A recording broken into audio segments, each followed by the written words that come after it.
All right, folks. I know I'm messy because I need to go do my walk, but a lot of people are messy.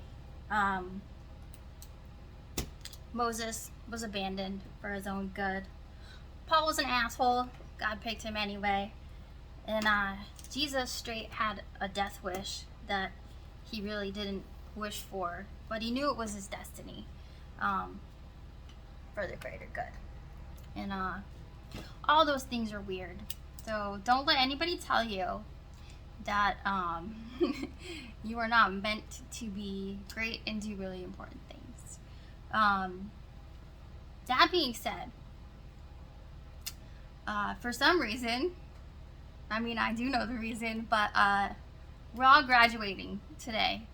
We're going to do some rebranding, says God, today. So everybody gets a cookie and a trophy. Thank you for watching. I want you to continue to watch. I'm going to change it up a little bit.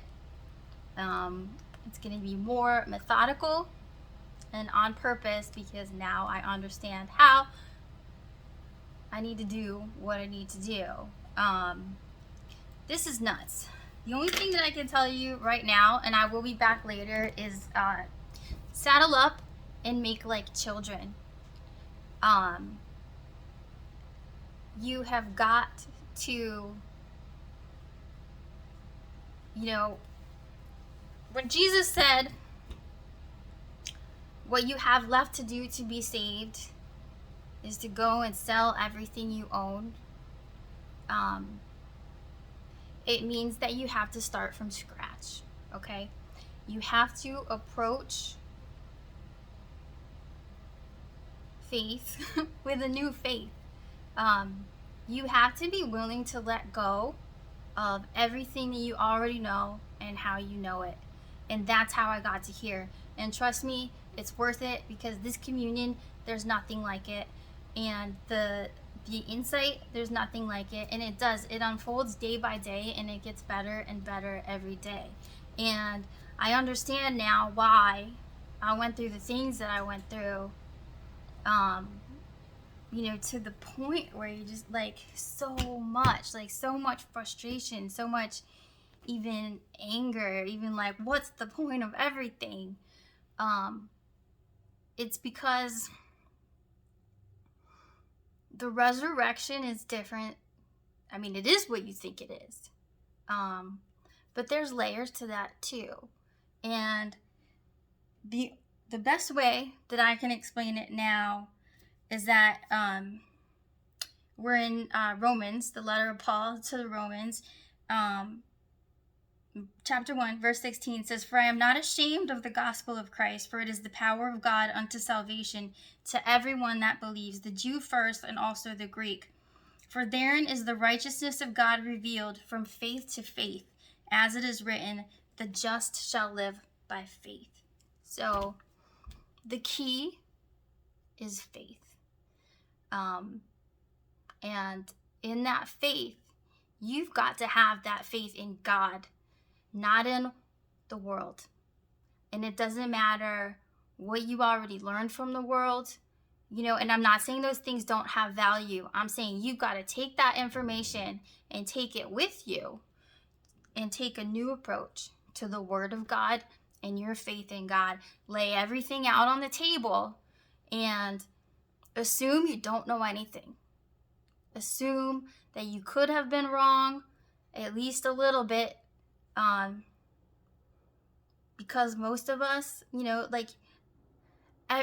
that we didn't learn all these things with good intention, not that we didn't teach all these things with good intention, but you've got to lay it down. When Jesus went teaching in the synagogues, these are people that were sure in their faith. These are people that lived by the law and they knew they were right.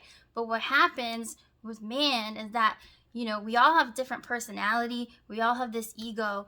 We all have, our own understanding of things because of our own personal conditioning. And the truth gets corrupted, within ourselves and within our egos, and believe, snowballs and evolves into, this is knowledge that we have, this is power that we have, and this is power that works through you. But the power is in the clear, open channel that isn't blocked or disrupted by opinions and resistance. And I don't know how to explain it any other way except that, I mean, you're gonna take it or leave it. So we're gonna scrap everything, and not scrap it for real. We're just gonna wipe the slate clean, keep the books on the shelf, right? And then we're gonna study. And we're gonna study in faith. And we're gonna start from the beginning and go all the way through, and come to a more complete understanding of the walk of faith that gets you to the kingdom that really is within you. But you've got to get it working. You've got to find it in you. You know, you've got to unblock all the blockages and open that connection to the Most High God, so that He can speak to you directly. That's it in a nutshell. That's what I can say. So there are so many. I have to stop. I gotta go do my walk and get some more. But basically, congratulations. Anybody that paid attention this far, I think there's almost like 400 people that have watched something. Thank you very much. We're going to start over and redesign, streamline the whole thing, do it little chunk by little chunk, and work through the why in the process together is what we're doing now. So I love you very much. Please like, share, and subscribe. Have a lovely day. I'm going to come back looking fresh as a daisy. Try to get some sunshine.